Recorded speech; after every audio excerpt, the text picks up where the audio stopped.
Hello दोस्तों, स्वागत है आपका हमारे यूट्यूब चैनल एस्पिरेंस स्टडी पॉइंट पर। आज हम देखेंगे यूपी ट्रिपल एससी लेखपाल से related important previous year question answer, और ये इसका तीसरा पार्ट है। इससे पहले हम ग्राम समाज और विकास से रिलेटेड 2 वीडियो देख चुके हैं, और आज इस वीडियो में हम कवर करेंगे एंशियन हिस्ट्री से आए हुए सारे क्वेश्चन आंसर जो यूपी ट्रिपल एससी के सारे एग्जाम्स में आए हुए हैं। तो देख लेते हैं। क्वेश्चन नंबर फर्स्ट है, हड़प्पा काल का इनमें से कौन सा नगर 3 भागों में विभाजित था? Option A Lothal, option B Mohenjodaro, option C Kalibangan या ऑप्शन डी धौलावीरा। तो इसका सही आंसर है ऑप्शन डी धौलावीरा। हड़प्पा काल का पूरा स्थल धौलावीरा गुजरात के कच्छ के रण के मध्य स्थित दीप खडीर में स्थित है। धौलावीरा 3 भागों में विभाजित था।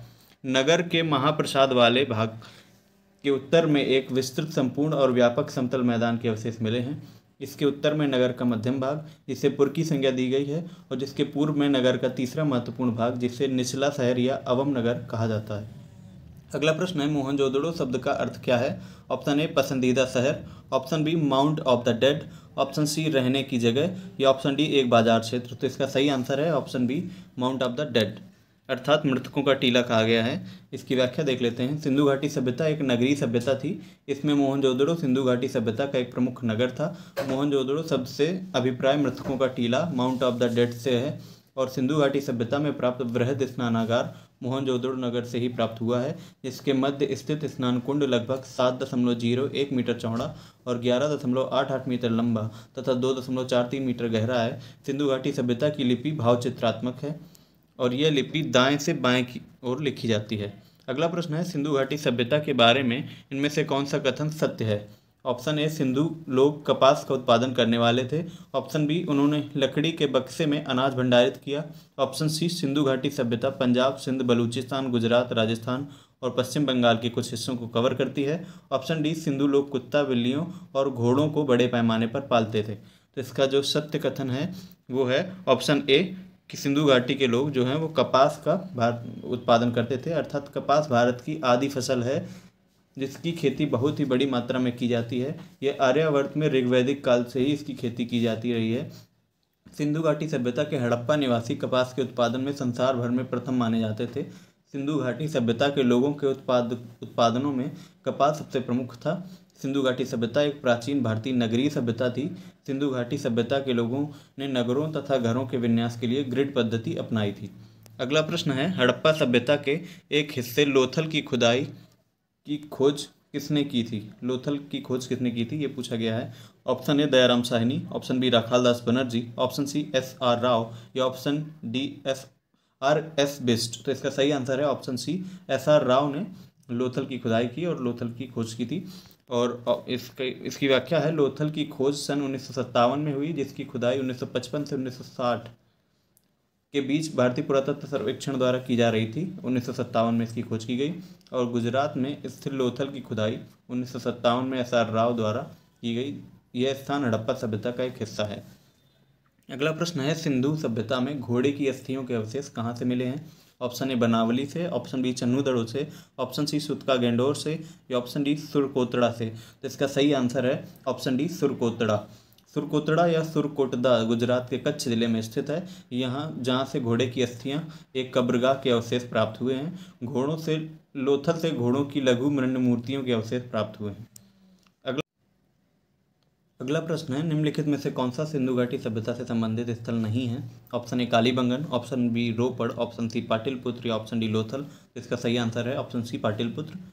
तो लोथल, कालीबंगन और रोपड़ ये सिंधु घाटी सभ्यता के प्रमुख स्थल हैं। देख लेते हैं कहाँ से क्या प्राप्त हुआ। तो लोथल से प्राप्त वस्तुओं में युगल समाधि, पत्तन, घोड़े का अवशेष, धान की भूसी, और रोपड़ से प्राप्त वस्तुएं तांबे की कुल्हाड़ी, मानव कंकाल और कुत्ता, और कालीबंगन से जुते हुए खेत, अग्निकुंड और आदि सिंधु प्रदेश से वस्तुएं प्राप्त हुई हैं। जबकि पाटलिपुत्र बिहार में स्थित एक जिला है। पाटलिपुत्र या पटना जिसे कहते हैं राजधानी है बिहार की, और तृतीय बौद्ध संगीति यहाँ पे आयोजित की गई थी, और जिसके अध्यक्ष थे मौगलीपुत्स्य, और इस समय शासक थे अशोक। अगला प्रश्न देख लेते हैं। अब प्रश्न है, वैदिक सभ्यता से जो प्रश्न आए हैं उनको देख लेते हैं। तो उपनयन समारोह से क्या तात्पर्य है? ऑप्शन ए बच्चे को एक औपचारिक नाम दिया जाता है, ऑप्शन बी बच्चे को सूर्य और चंद्र के औपचारिक दर्शन कराए जाते हैं, ऑप्शन सी बच्चे को पवित्र जनेऊ धारण कराया जाता है, अथवा ऑप्शन डी बच्चे का विवाह किया जाता है? तो इसका सही आंसर है ऑप्शन सी, बच्चे को पवित्र जनेऊ धारण कराया जाता है उपनयन समारोह के द्वारा। उपनयन संस्कार यज्ञोपवीत संस्कार के नाम से भी जानते हैं। इसमें बच्चे को पवित्र जनेऊ धारण कराया जाता है। प्राचीन समय से ही आज के समय में इस संस्कार का स्वरूप बिल्कुल बदल चुका है। पहले इस संस्कार को शुद्धिकरण संस्कार के रूप में जानते थे, जिसके उपरांत शिष्य गुरु के साथ आश्रम में रहकर शिक्षा ग्रहण करते थे। इस संस्कार के उपरांत बालकों को द्विज कहा जाता था। पहले यह अनिवार्य नहीं था, परंतु कर्मकांडों में इसे अनिवार्य कर दिया गया तथा सामान्यतः विवाह पूर्व किया जाने लगा। सत्यमेव जयते महावाक्य कहाँ से उद्धृत है? ऑप्शन ए शतपथ ब्राह्मण से, ऑप्शन बी ईसोप उपनिषद से, या मुंडक उपनिषद से, या महाभारत से। तो इसका सही आंसर है ऑप्शन सी, मुंडक उपनिषद से सत्यमेव जयते महावाक्य लिया गया है। सत्यमेव जयते मुंडक उपनिषद से लिया गया है। इसी उपनिषद में यज्ञ की तुलना टूटी हुई नाव से की गई है। मुंडक उपनिषद अथर्ववेद से संबंधित है और ये भारत का आदर्श वाक्य है। सत्यमेव जयते भारतीय राज्य के उत्तर प्रदेश के वाराणसी स्थित सारनाथ में 250 ईसा पूर्व मौर्य सम्राट द्वारा बनाए गए स्तंभ के शिखर पर अंकित है, वहीं से लिया गया है। तो अगर ये पूछा जाए कि सत्यमेव जयते वाक्य कहाँ से लिया गया है, मतलब तो ऑप्शन में अगर ये हो तो सारनाथ का जो स्तंभ है वहाँ से लिया गया है। बाकी अगर उपनिषद पूछे तो इसका आंसर मुंडक उपनिषद होगा। वेदों के गद्य प्रकरण क्या कहलाते हैं? Option A Samhita, option B Brahmana, option C Aranyaka, या ऑप्शन डी उपनिषद। तो इसका सही आंसर है ऑप्शन बी ब्राह्मण। वेदों के जो गद्य प्रकरण है वो ब्राह्मण कहलाते हैं। वेदों का जो पद्य भाग है, उन पद्य भाग में जो वेद दिए गए हैं वो ऋग्वेद और अथर्ववेद ये पद्य में है, और जो वेद के गद्य पार्ट है वो यजुर्वेद गद्य में है, और वेदों का गायन भाग अगर संगीतबद्ध भाग की बात किया है तो वो सामवेद है। और संहिता मतलब होता है मंत्र, और ब्राह्मण जो हैं वो वेद ग्रंथ के गद्य में कर्मकांड की विवेचना करते हैं। आरण्य कर्मकांड के पीछे के उद्देश्य की विवेचना करते हैं। और उपनिषद का अर्थ है परमेश्वर, परमात्मा, ब्रह्म और आत्मा के स्वभाव और संबंध का बहुत ही दार्शनिक और ज्ञानपूर्वक वर्णन, अर्थात इसमें दर्शन और ज्ञान की बात की गई है उपनिषद में। अगला प्रश्न है, निम्नलिखित में से कौन सा ज्ञान के सिद्धांत पर बल देता है? ऑप्शन ए योग दर्शन, ऑप्शन बी वेदांत दर्शन, ऑप्शन सी सांख्य दर्शन, या ऑप्शन डी उपनिषद। तो इसका सही आंसर उपनिषद है। अभी हमने ऊपर देखा था, ये दर्शन और ज्ञानपूर्वक वर्णन की बात करता है। उपनिषद हिंदू धर्म का महत्वपूर्ण श्रुति ग्रंथ है।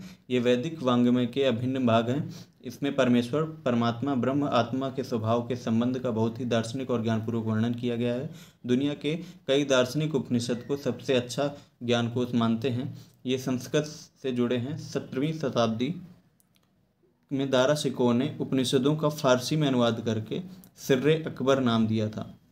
अगला प्रश्न देखते हैं, ऋग्वेद में निम्नलिखित में से किस देवता की सर्वाधिक महत्ता का वर्णन किया गया है? अर्थात ऋग्वेद में किस देवता की सर्वाधिक महत्ता है? ऑप्शन ए वरुण की, option B Indra, option C Agni, या ऑप्शन डी शिव। तो इसका सही आंसर है इंद्र। ऋग्वेद प्राचीनतम वेद है। इसमें 1028 सूक्त और 10,462 ऋचाएँ हैं। ऋग्वेद के पढ़ने वाले ऋषियों को होत्र कहते हैं, और इसमें सर्वाधिक वर्णन इंद्र का है। इंद्र के लिए इसमें 250, अग्नि के लिए 200 ऋचाओं की रचना की गई है। अगला प्रश्न है, प्राचीनतम वेद कौन सा है? Option A Rigveda, option B Atharvaveda, option C Yajurveda, या ऑप्शन डी सामवेद। तो जैसा कि हमने उपरोक्त व्याख्या में पढ़ा, ऋग्वेद सबसे प्राचीन वेद है। अगला प्रश्न है, निम्नलिखित में से किस भारतीय पुरातन ग्रंथ में अपराध और अपराधी का जिक्र आता है? Option A Arthashastra, option B Manusmriti, option C Nyaya Mimamsa, या ऑप्शन डी उपर्युक्त सभी। तो उपर्युक्त दिए गए सभी विकल्पों में, अर्थात अर्थशास्त्र में, मनुस्मृति में और न्याय मीमांसा तीनों में अपराध और अपराधी का जिक्र आता है। अगला प्रश्न देख लेते हैं, शतपथ ब्राह्मण और तैत्तिरीय ब्राह्मण ये किसके ब्राह्मण मूल पाठ हैं? अर्थात किस वेद के ब्राह्मण हैं शतपथ और तैत्तिरीय? ऑप्शन है Samaveda, option B Atharvaveda, option C Rigveda, या ऑप्शन डी यजुर्वेद। तो इसका सही आंसर है यजुर्वेद। अर्थात अब देख लेते हैं वेद और उनसे रिलेटेड जो भी ब्राह्मण ग्रंथ हैं। ऋग्वेद के जो ब्राह्मण ग्रंथ हैं वो ऐतरेय ब्राह्मण, संखायन या कौशितकीय ब्राह्मण हैं। शुक्ल यजुर्वेद के शतपथ ब्राह्मण, और कृष्ण यजुर्वेद का तैत्तिरीय ब्राह्मण, और सामवेद का पंचविश, षड्विश और जैमिनी ब्राह्मण, और अथर्ववेद का गोपद ब्राह्मण। ये इनके प्रमुख ब्राह्मण ग्रंथ हैं, इनको याद रख सकते हैं। ऐतरेय का अगर एक से याद रखें, एक तो पहला वेद ऋग्वेद माना जाता है, तो ऐतरेय एक से याद रहेगा, ऋग्वेद का माना जाएगा। दूसरा संख्यान कौशितकी भी ऋग्वेद का है। अगर तीसरे नंबर पर कृष्ण यजुर्वेद को रखें तो तैत्तिरीय से 3 से याद रख सकते हैं कृष्ण यजुर्वेद में, और चतुर्थ हो जाएगा शुक्ल यजुर्वेद शतपथ ब्राह्मण। और इसी प्रकार जब 5वें नंबर पर सामवेद को रखेंगे तो पंचविश, षड्विश, ये 5th और 6th के हिसाब से 5 सामवेद में, और जैमिनी याद रख सकते हैं। अथर्ववेद का गोपद ब्राह्मण ये याद अलग से किया जा सकता है। ऋग्वेद में निहित गायत्री मंत्र किस देवता को समर्पित है? ऑप्शन ए अग्नि को, ऑप्शन बी मारुत को, ऑप्शन सी इंद्र को या ऑप्शन डी सावित्री को। तो इसका सही आंसर है ऑप्शन डी सावित्री। ऋग्वेद के तीसरे मंडल में निहित गायत्री मंत्र जो है वो सविता या सावित्री देवता को समर्पित है। इस मंडल की रचना विश्वामित्र ने की थी और ऋग्वेद में कुल 10 मंडल हैं। तो सर्वाधिक प्राचीन पुराण कौन सा है? अगला प्रश्न है सर्वाधिक प्राचीन पुराण कौन सा है? तो ऑप्शंस हैं मत्स्य पुराण, विष्णु पुराण, नारद पुराण या वामन पुराण। तो इसका सही आंसर है मत्स्य पुराण, ऑप्शन ए। भारतीय ऐतिहासिक कथाओं का सबसे अच्छा क्रमबद्ध विवरण पुराणों में मिलता है और इनकी संख्या 18 है, जिनमें से 5 मत्स्य, वायु, विष्णु, ब्राह्मण, भागवत पुराण ये हैं। पुराणों में मत्स्य पुराण को सबसे प्राचीन या प्रामाणिक माना गया है। निम्न में से कौन सा उपवेद नहीं है? उपवेद कौन सा नहीं है ये पूछा गया है। Option A Dhanurveda, option B Shastrashastra, option C Ayurveda या ऑप्शन डी योग वेद। तो इसका सही आंसर है ऑप्शन डी योग वेद जो है वो उपवेद नहीं है। धनुर्वेद, शस्त्रशास्त्र, आयुर्वेद ये उपवेद हैं, जबकि योग वेद उपवेद नहीं है। धनुर्वेद यजुर्वेद का उपवेद है और आयुर्वेद ऋग्वेद का उपवेद है। वैदिक देवता, अगला प्रश्न है वैदिक देवता इंद्र किसके देवता हैं? ऑप्शन ए हवा के, ऑप्शन बी तूफान के, ऑप्शन सी वर्षा या चक्रवात के, ऑप्शन डी अग्नि के। तो इसका सही आंसर है ऑप्शन सी वर्षा या चक्रवात के। ऋग्वैदिक लोग प्राकृतिक शक्तियों का मानवीकरण कर उनकी पूजा करते हैं।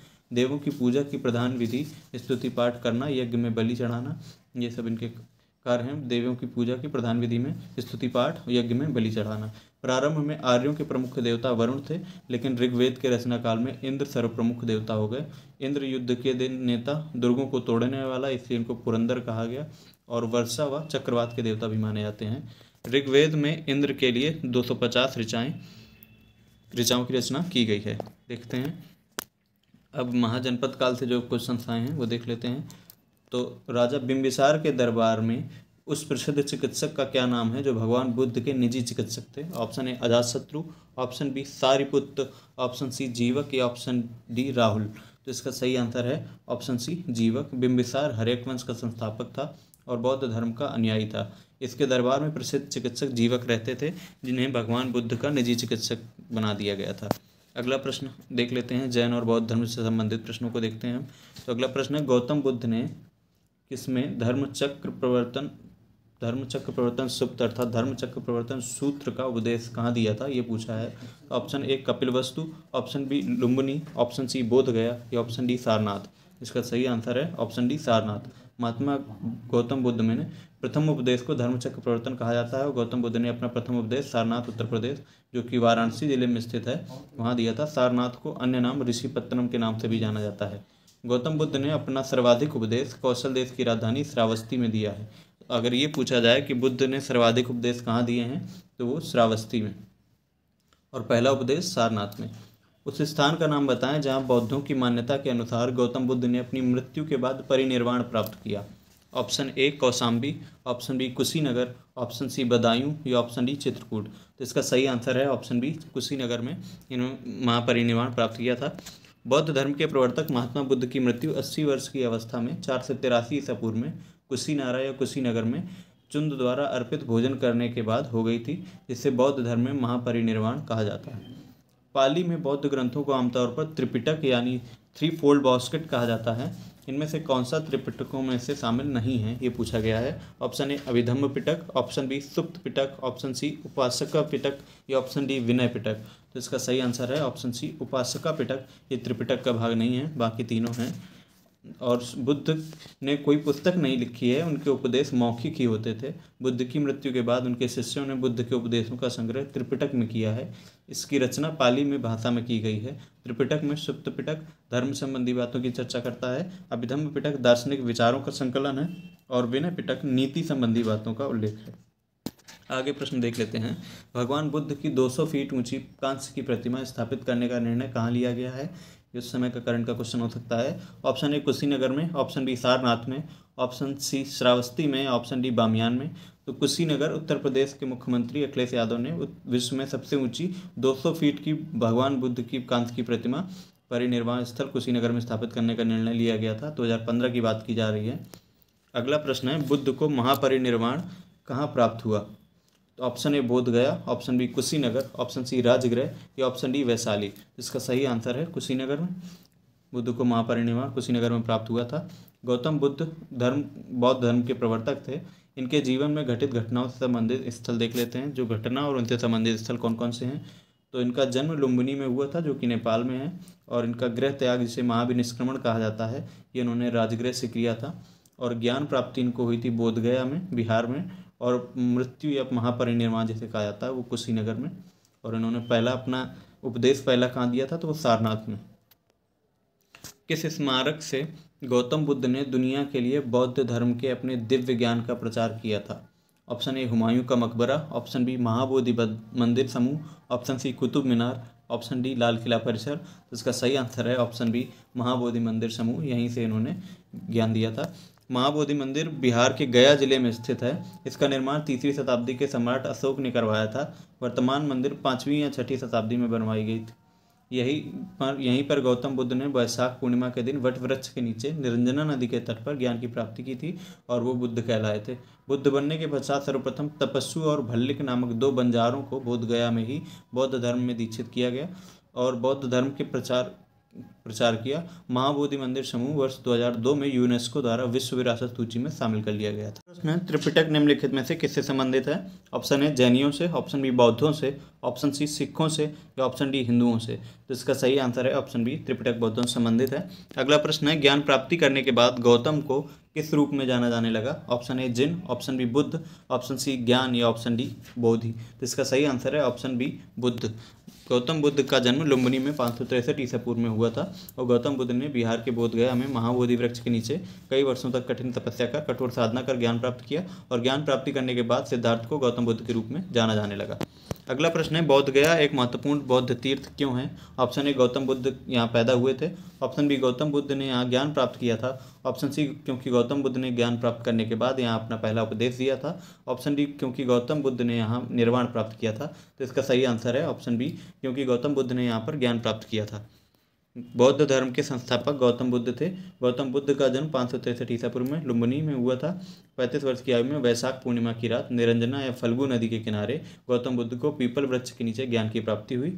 यह स्थान बोधगया कहलाया और गौतम बुद्ध ने अपना सर्वप्रथम उपदेश सारनाथ या ऋषिपत्तनम में दिया, जिसे बौद्ध ग्रंथों में धर्मचक्र प्रवर्तन कहा गया। और बुद्ध ने अपने उपदेश जनसाधारण की भाषा पाली भाषा में दिए थे और महात्मा गौतम बुद्ध की मृत्यु 80 वर्ष की अवस्था में 483 ईसा पूर्व में कुशीनगर में हो गई, जिसे बौद्ध धर्म में महापरिनिर्वाण कहा गया।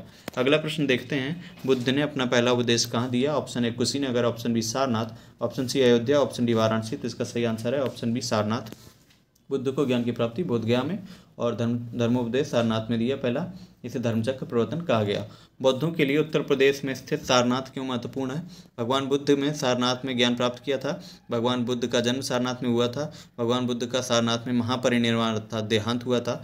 यह ज्ञान प्राप्ति करने के बाद महात्मा बुद्ध ने सारनाथ में अपना पहला उपदेश दिया था। तो इसका सही आंसर ऑप्शन डी है। गौतम बुद्ध ने सारनाथ में अपना पहला उपदेश दिया था, उसे धर्मचक्र प्रवर्तन कहा गया। अगला प्रश्न देख लेते हैं, मनुष्य जीवन का सर्वोत्तम ध्येय कैवल्य जिसका अर्थ क्या है। कैवल्य का अर्थ पूछा गया है। जो मनुष्य जीवन का सर्वोत्तम ध्येय है अर्थात सर्वोत्तम उद्देश्य धिक कैवल्य है। तो कैवल्य का अर्थ क्या है। दूसरों को शिक्षा देना, दूसरों का अनुसरण करना, इच्छाओं पर विजय प्राप्त करना या दूसरों की सेवा करना। तो इसका सही आंसर है ऑप्शन सी, इच्छाओं पर विजय प्राप्त करना कैवल्य कहलाता है। कैवल्य इच्छाओं पर विजय प्राप्त करना है और कैवल्य अर्थात ब्रह्म विद्या का वह ज्ञान जो संशय रहित स्थायी हो या विवेक उत्पन्न होने पर औपाधिक दुख सुखादि अहंकार पर प्रारब्ध कर्म और संस्कार के लोभ हो जाने से आत्मा के चित्त स्वरूप होकर आवागमन से मुक्त हो जाने की स्थिति को कैवल्य कहते हैं। 24वें जैन तीर्थंकर या अंतिम तीर्थंकर थे। Option A Parshvanath, option B Rishabh, option C Mahavir या ऑप्शन डी अरिष्टनेमी। तो इसका सही आंसर है महावीर स्वामी। महावीर स्वामी जैन धर्म के अंतिम या 24वें तीर्थंकर थे।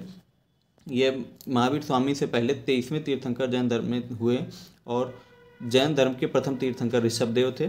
महावीर स्वामी ज्ञान प्राप्ति करने के बाद महावीर कहलाए। इसका अर्थ है अपनी साधना में अतुल्य पराक्रम दिखाना। 23वें तीर्थंकर पार्श्वनाथ थे, जिन्होंने 4 महाव्रत दिए थे, सत्य, अहिंसा, अस्तेय और अपरिग्रह। और महावीर स्वामी ने ब्रह्मचर्य नामक 5वां महाव्रत इसमें जोड़ दिया था। अगला क्वेश्चन है, पहले जैन तीर्थंकर कौन थे। तो option A Mahavir, option B Rishabh, option C Parasnath या ऑप्शन डी पद्मभ्राभ। तो इसका सही आंसर है ऑप्शन बी ऋषभ जो थे वो पहले जैन तीर्थंकर थे।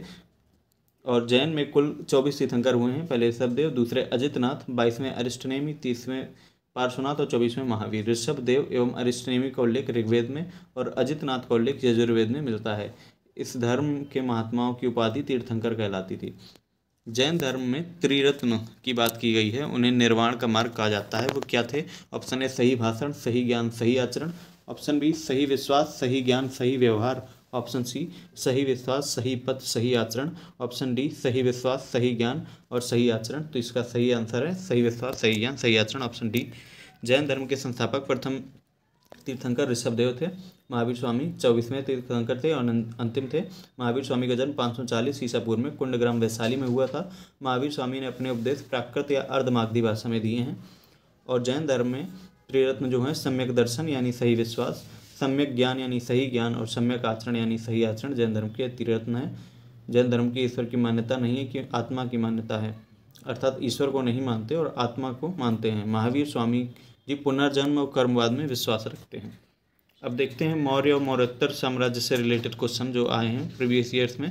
तो क्वेश्चन है अशोक का सिंह चतुर्मुख स्तंभ शीर्ष किसमें एक स्तंभ पर था? कहाँ पर था ये पूछा। अशोक का जो सिंह चतुर्मुख का स्तंभ है वो कहाँ था? Option A Kannauj, option B Gautam Buddh Nagar, option C Sambhal या ऑप्शन डी सारनाथ। तो इसका सही आंसर है ऑप्शन डी सारनाथ।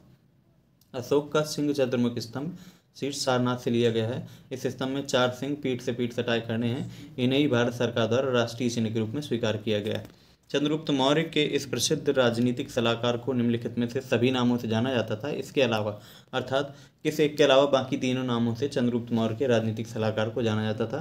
तो option A Chanakya, option B Vishnugupta, option C Kautilya या ऑप्शन डी समुद्रगुप्त। तो चाणक्य और विष्णुगुप्त, कौटिल्य ये तीनों एक ही व्यक्ति के नाम हैं और जबकि समुद्रगुप्त अन्य नाम है, इसलिए गलत ये ऑप्शन सही हो जाएगा ऑप्शन डी। कौटिल्य को भारतीय राजनीतिक विचारों का जनक माना जाता है। इनके अन्य नाम विष्णुगुप्त और चाणक्य हैं। इन्होंने विश्व प्रसिद्ध पुस्तक अर्थशास्त्र की रचना की।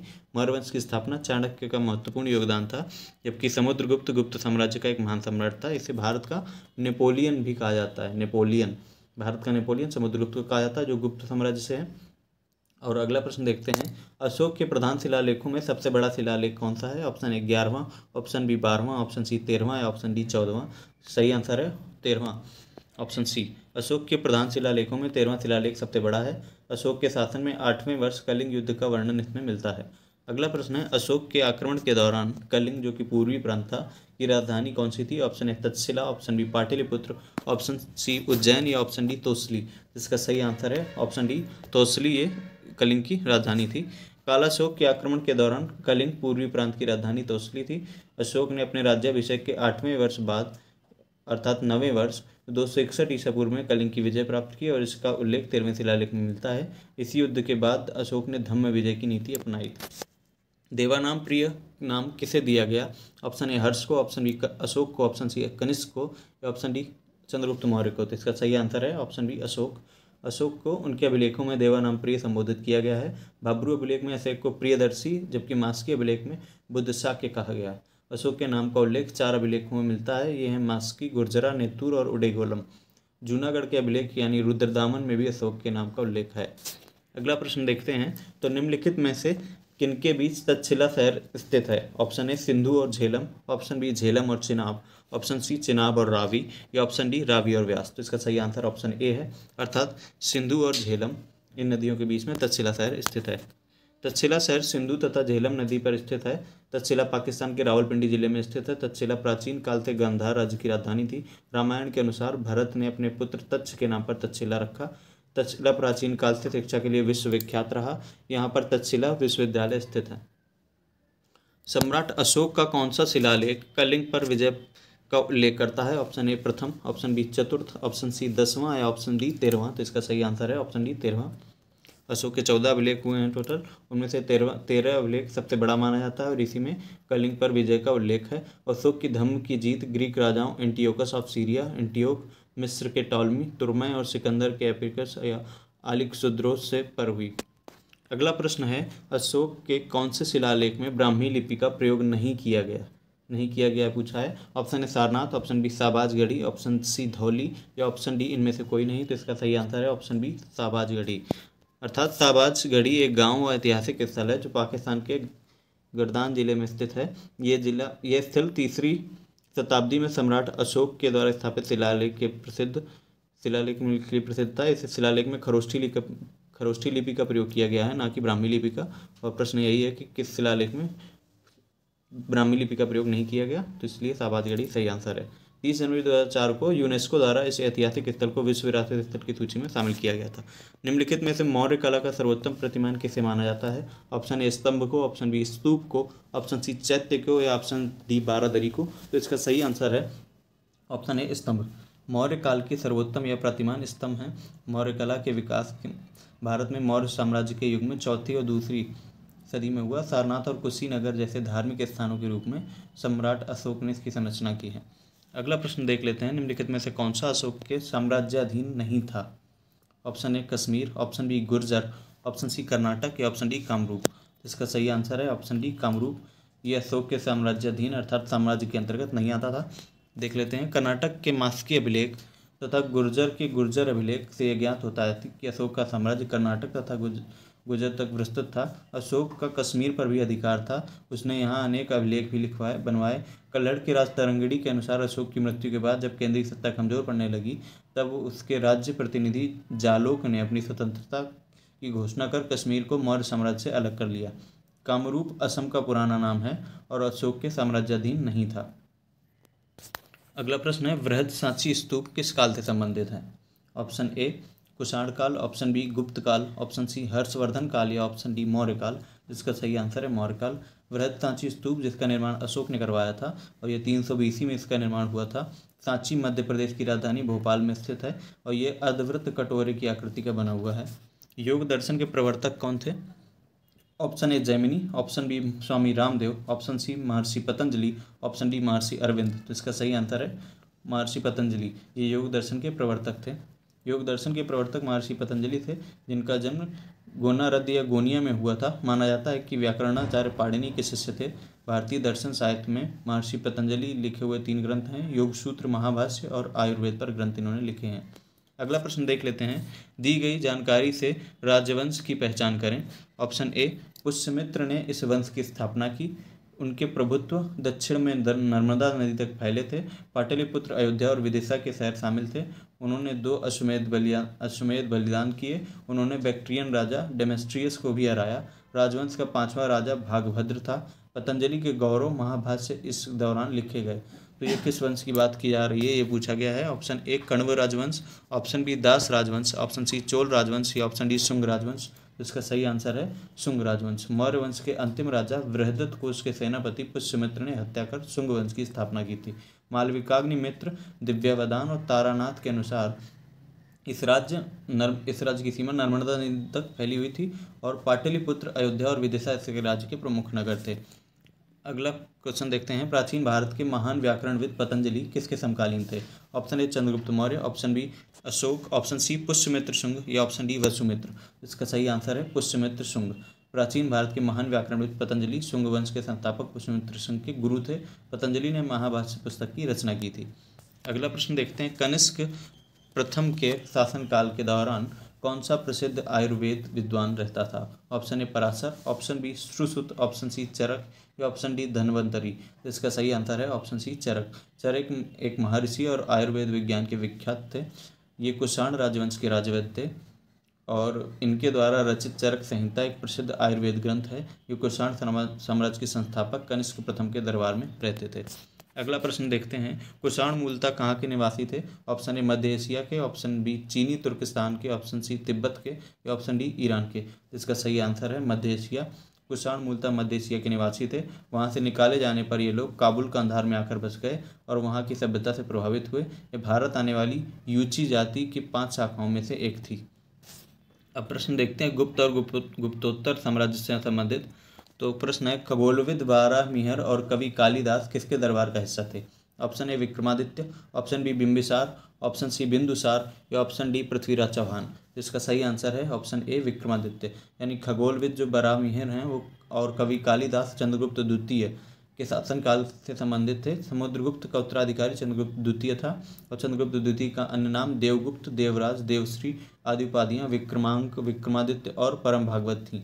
तो विक्रमादित्य के टाइम पे बाराहमिहिर और कालिदास इनके दरबारी थे। और चंद्रगुप्त के दरबार में 9 विद्वानों की मंडली निवास करती थी, इन्हें नवरत्न कहा जाता था। तो कौन कौन थे उनमें देख लेते हैं। कालिदास, धन्वंतरी, छक्कड़, अमर सिंह, शंकु, बेताल भट्ट, घटकर्पण और वराहमिहिर और वरुरुचि, ये नवरत्न थे जो विक्रमादित्य या चंद्रगुप्त द्वितीय के दरबार में रहते थे। अगला प्रश्न है, हर्षवर्धन ने 5 इंडीज को अपने नियंत्रण में लिया, इनमें से कौन सा 5 इंडीज था? अर्थात 5 राज्य समूह जो इन्होंने अपने क्षेत्र में ले लिए थे हर्षवर्धन ने, वो कौन थे? ऑप्शन ए पंजाब, कन्नौज, बंगाल, बिहार और जयपुर। ऑप्शन बी पंजाब, कन्नौज, बंगाल, बिहार और उड़ीसा। ऑप्शन सी पंजाब, कन्नौज, बंगाल, उत्तर प्रदेश और उड़ीसा। ऑप्शन डी राजस्थान, कन्नौज, बंगाल, बिहार और उड़ीसा। इसका सही आंसर है ऑप्शन बी, अर्थात पंजाब, कन्नौज, बंगाल, बिहार और उड़ीसा। हर्षवर्धन जो था वो पुष्यभूति वंश का महान राजा है, जिसने 606 ईस्वी से लेकर 643 ईस्वी तक शासन किया और इसका नियंत्रण 5 इंडीज 5 भारतीय राज्यों में पंजाब, कन्नौज, बंगाल, उड़ीसा और बिहार और उड़ीसा तक था। हर्षवर्धन ने कन्नौज को राजधानी बनाया और एक अच्छा नाटककार और कवि भी था। इसने नागानंद, रत्नावली और प्रियदर्शिका नामक नाटक की रचना भी की थी। अगला प्रश्न देख लेते हैं, विक्रमी संवत कब प्रारंभ हुआ, ये पूछा गया है। तो ऑप्शन ए 57 ईसा पूर्व, ऑप्शन बी 78 ईसा पूर्व, ऑप्शन सी 57 ईस्वी या ऑप्शन डी 78 ईस्वी। तो इसका सही आंसर ऑप्शन ए 57 ईसा पूर्व। विक्रम संवत अत्यंत प्राचीन संवत है। विक्रम संवत के प्रणेता सम्राट विक्रमादित्य को माना जाता है। इन्होंने लगभग 2068 वर्ष पूर्व यानी 57 ईसा पूर्व विक्रम संवत प्रारंभ किया था। अन्य संवत देख लेते हैं। तो विक्रम संवत 57 ईसा पूर्व में स्टार्ट हुआ। प्रणेता विक्रमादित्य थे, जिन्हें चंद्रगुप्त द्वितीय कहा जाता है। और शक संवत जो है वो 78 ईस्वी में कनिष्क ने प्रारंभ किया था और हिजरी संवत 622 ईस्वी में मोहम्मद साहब ने स्टार्ट किया था। अगला प्रश्न देख लेते हैं, वह स्थल जहाँ हर्षवर्धन ने बौद्ध महासम्मेलन का आयोजन किया था। Option A Kashi, option B Prayag, option C Ayodhya, option D Sarnath. इसका सही आंसर है ऑप्शन बी प्रयाग। प्रयाग वह स्थल है जहाँ हर्षवर्धन ने बौद्ध महासम्मेलन का आयोजन किया था। कन्नौज से पूर्व हर्षवर्धन कहाँ का शासक था, ये पूछा गया है। तो ऑप्शंस हैं कौशाम्बी, बी कुशीनगर, सी श्रावस्ती या डी थानेश्वर। तो इसका सही आंसर है डी थानेश्वर। हर्षवर्धन अंतिम हिंदू सम्राट था जिसने समस्त उत्तरी भारत पर राज्य किया। हर्षवर्धन 606 ईस्वी में थानेश्वर के सिंहासन पर बैठा और बाद में कन्नौज को अपनी राजधानी बनाया इसने।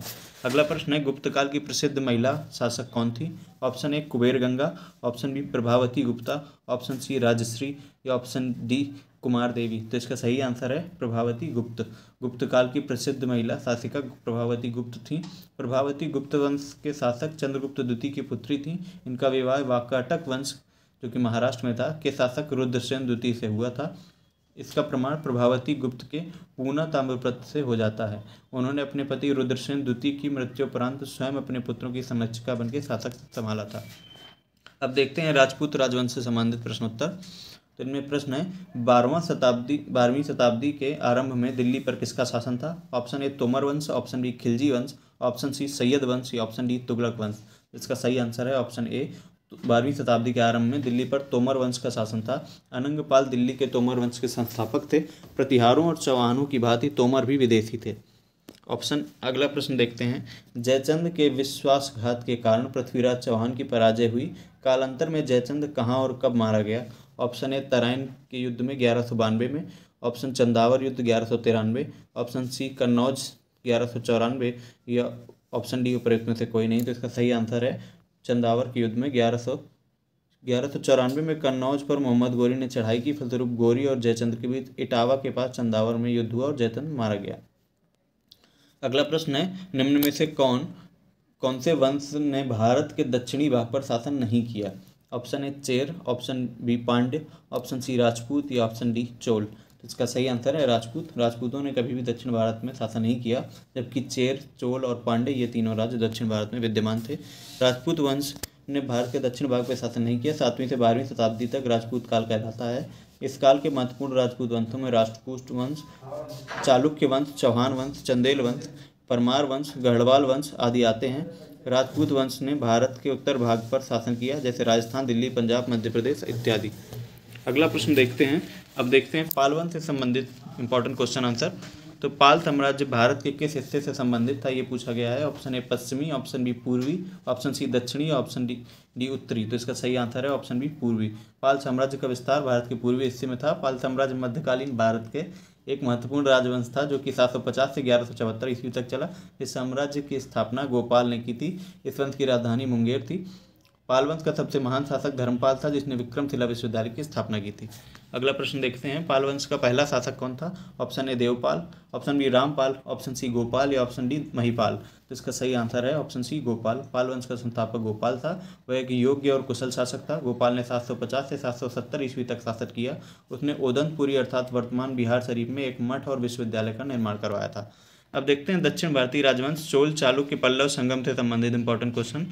तो क्वेश्चन है, सिंचाई के लिए 16 मील लंबी चोल झील का निर्माण किस चोल शासक ने करवाया था। Option A Adhiraj, option B Rajendra प्रथम, ऑप्शन सी राजराज प्रथम या ऑप्शन डी इनमें से कोई नहीं। इसका सही आंसर है ऑप्शन बी राजेंद्र प्रथम। सिंचाई के लिए 16 मील लंबी चोल झील का निर्माण राजेंद्र प्रथम ने किया था। अन्य उपलब्धियां, लंका के अभियान को पूर्ण कर राजा महेंद्र को बंदी बनाया तथा पांड्य व केरल राज्यों में प्रतिनिधिमंडल भेजा। गंगई कोंड पंडित की उपाधि, गंगई कोंड चोलपुरम इन्हीं के नाम से जाना जाता है। तो ये उपाधि भी धारण की इन्होंने। अगला प्रश्न देखते हैं, कौन सा साहित्य संगम साहित्य के लिए प्रसिद्ध है। संगम साहित्य के नाम से प्रसिद्ध है कौन सा साहित्य। ऑप्शन ए तमिल साहित्य, ऑप्शन बी वैदिक साहित्य, ऑप्शन सी उर्दू साहित्य या ऑप्शन डी संस्कृत साहित्य। तो इसका सही आंसर है ऑप्शन ए तमिल साहित्य। तमिल भाषा में लिखे गए प्राचीन साहित्य को संगम साहित्य कहा जाता है। सर्वप्रथम इन परिषदों का आयोजन पांड्य राजाओं के राज्य के संरक्षण में किया गया था। संगम का महत्वपूर्ण कार्य होता है उन कवियों तथा लेखकों की रचनाओं का अवलोकन करना जो उनकी रचनाओं को प्रकाशित करना चाहते थे। अगला प्रश्न देख लेते हैं, चोल अभिलेखों के अनुसार जैन सभाओं को दान में दिया जाने वाला भूमि को क्या कहा जाता है। जो जैन सभाओं में को दान दी जाती थी भूमि उनको क्या कहा जाता था, चोल अभिलेखों के अनुसार पूछा गया है। Option A Vellan Vagai, option B Shalabhoga, option C Pallichchandam या ऑप्शन डी ब्रह्मदेय। इसका सही आंसर है ऑप्शन सी। चोल अभिलेखों के अनुसार चोल काल में भूमि को जो दान में दी जाती थी उसका विवरण है। तो वेल्लांग वगाई जो जमीन थी वो गैर ब्राह्मण किसान स्वामियों की भूमि होती थी। जो गैर ब्राह्मण थे जो किसान, उनकी भूमि को वेल्लांग वगाई कहा जाता था। ब्रह्मदेय ब्राह्मणों को उपहार में दी गई भूमि थी। और साला भोगा ये किसी विद्यालय के रखरखाव के लिए दी गई भूमि थी। और पल्लिच्छादनम ये जैन संस्थाओं को दान में दी गई भूमि थी। और देवदान या तिरुनमंटकानी, देवदान किसे कहा जाता था, किसी मंदिर को उपहार में दी गई भूमि। चोल प्रशासन के भाग लेने वाले उच्च पदाधिकारियों को पेरुंदरम एवं निम्न श्रेणी के पदाधिकारियों को सेरुंदन कहा जाता था। अर्थात चोल प्रशासन में जो उच्च अधिकारी थे उनको पेरुंदरम और जो निम्न श्रेणी के पदाधिकारी थे उन्हें सेरुंदन कहा जाता था। देखते हैं प्राचीन कालीन साहित्य और साहित्यकार से संबंधित इंपॉर्टेंट क्वेश्चंस। तो उनमें है, अभिज्ञान शाकुंतलम किताब के लेखक कौन थे।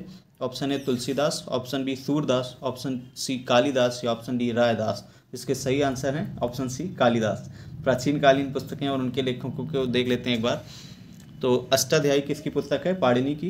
रामायण वाल्मीकि, महाभारत वेदव्यास, महाभाष्य पतंजलि, अभिज्ञान शाकुंतलम कालिदास, रघुवंशम कालिदास, पंचतंत्र विष्णु शर्मा की, कामसूत्र वात्स्यायन की, सूर्य सिद्धांत आर्यभट्ट की, बुद्ध चरित्र अश्वघोष की, पृथ्वीराज रासो चंद्रवरदाई की और गीत गोविंद जयदेव की। ये प्रमुख रचनाएं हैं जो पूछी जाती हैं। देखते हैं कादम्बरी के लेखक कौन हैं। Option A Kalidas, option B Kautilya, option C Harsha या ऑप्शन डी बाण। तो इसका सही आंसर है बाणभट्ट या बाण कादम्बरी के लेखक हैं। कादम्बरी संस्कृत साहित्य का एक महान उपन्यास है। इसके रचनाकार बाणभट्ट हैं। इन्होंने हर्षचरित की भी रचना की थी। अगला प्रश्न देखते हैं, विशाख दत्त द्वारा लिखित मुद्रा राक्षक कौन सी भाषा में लिखा गया है। Option A Tamil, option B Pali, option C Sanskrit या ऑप्शन डी हिंदी। तो इसका सही आंसर है ऑप्शन सी संस्कृत। मुद्रा राक्षस 4वीं शताब्दी में रचित संस्कृत का ऐतिहासिक नाटक है। इसके रचयिता विशाख दत्त हैं। इसमें चाणक्य और चंद्रगुप्त की राजनीतिक सफलताओं का विश्लेषण है। इस ऐतिहासिक नाटक की हिंदी में रूपांतरित करने का श्रेय भारतेंदु हरीश को दिया जाता है। अगला प्रश्न देखते हैं, मेगस्थनीज जिन्होंने भारत के बारे में प्रसिद्ध ग्रंथ इंडिका लिखी वह मूल रूप से किस देश से थे। Option A Portugal, option B Greece, option C मिस्र या ऑप्शन डी तुर्की। तो इसका सही आंसर है ऑप्शन बी ग्रीस। अर्थात मेगस्थनीज ग्रीस से थे। मेगस्थनीज चंद्रगुप्त मौर्य के दरबार में आए थे। इन्होंने जो भारत में जो कुछ देखा उसका वर्णन अपनी पुस्तक इंडिका में किया। मेगस्थनीज यूनान अथवा ग्रीस के निवासी थे।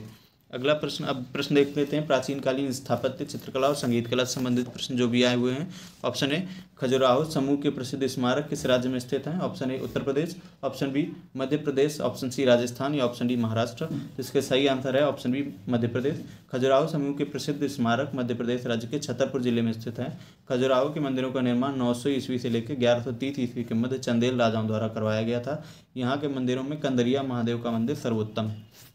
अगला प्रश्न देखते हैं, मंदिर ने एलोरा महाराष्ट्र में स्थित एक प्राचीन हिंदू मंदिर है जो चट्टानों को काटकर बनाए गए हैं, सबसे बड़े मंदिरों में से एक है।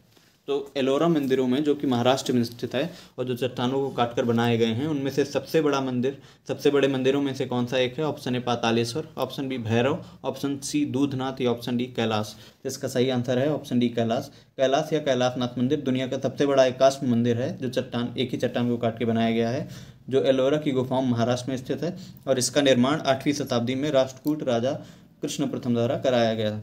मथुरा कला स्कूल कब अपने शिखर पर पहुंचा? ये पूछा गया है, मथुरा कला स्कूल जो है वो अपने शिखर पर कब पहुंचा? तो इसका ऑप्शन है ऑप्शन ए वैदिक काल में, ऑप्शन बी मौर्य काल में, ऑप्शन सी मुगल काल में या ऑप्शन डी कुषाण काल में। इसका सही आंसर है कुषाण काल। अर्थात मथुरा कला स्कूल मथुरा कला शैली जो है वो कुषाण काल के दौरान सर्वोच्च शिखर पर थी और इसमें लाल बलुए पत्थर का प्रयोग होता था और आदर्शवादी कला में सत्य को सौंदर्य की प्रधानता दी गई थी। इसमें मूर्तियों को भारी भरकम कपड़े से ढक दिया जाता था। इस कला में आध्यात्मिकता देवताओं की मूर्ति में दिखती थी और भौतिकता भी दिखती थी। मथुरा कला में सभी धर्मों के देवी देवताओं की मूर्तियाँ बनी हैं, जैसे कृष्ण, विष्णु, बुद्ध, दुर्गा, शिव, गणेश इत्यादि। अगला प्रश्न है, भारत में नवपाषाण काल गुफा चित्रकारी कहाँ मिलती है? ऑप्शन ए अजंता की गुफाओं में, ऑप्शन बी उदयगिरी में, ऑप्शन सी मेहरगढ़ में या ऑप्शन डी भीमबेटका में। तो इसका सही आंसर है ऑप्शन डी भीमबेटका। नवपाषाण कालीन गुफा चित्रकारी भीमबेटका में मिलती है, मध्य प्रदेश में स्थित है। भारत मानव शरीर ढकने के लिए पशु चर्म, पत्तों और छालों का प्रयोग करता था, परंतु इस काल में उसने वस्त्र निर्माण सीख लिया था। भीमबेटका में प्रयुक्त रंगों इस तथ्य की पुष्टि करते हैं, वस्त्रों को रंगने की शुरुआत की गई थी, ये यहाँ से पता चलता है। अगला प्रश्न है, प्रागैतिहासिक काल की चित्रकारी वाली प्रसिद्ध पंचमुखी गुफाएं किस जिले में स्थित हैं? Option A Mirzapur, option B Varanasi, option C Sonbhadra या ऑप्शन डी चंदौली। इसका सही आंसर है ऑप्शन सी सोनभद्र। प्रागैतिहासिक काल की चित्रकारी वाली प्रसिद्ध पंचमुखी गुफाएं उत्तर प्रदेश के सोनभद्र जिले में स्थित हैं। वे विंध्याचल और कैमूर श्रेणियों के गुफा आश्रयों में स्थित हैं। लगभग 250 रॉक कला पेंटिंग्स हैं। लक्ष्मण, पंचमुखी, कौआ खो और लखमा के गुफा आश्रयों में पेंटिंग उल्लेखनीय है। देखते हैं। धन्यवाद दोस्तों, आज हमने देख लिए एंशियंट हिस्ट्री अर्थात प्राचीन इतिहास के संपूर्ण क्वेश्चन आंसर जो कि यूपी SSC संबंधित सारे एग्जाम्स में आए हुए हैं। अब दूसरी कड़ी में इसके बाद हम देखेंगे मध्यकालीन भारत अर्थात मध्यकालीन इतिहास से संबंधित इंपॉर्टेंट क्वेश्चन आंसर। और इसी तरीके के इंपॉर्टेंट सीरीज को देखने के लिए हमारे चैनल को लाइक करें, शेयर करें और सब्सक्राइब करें। धन्यवाद।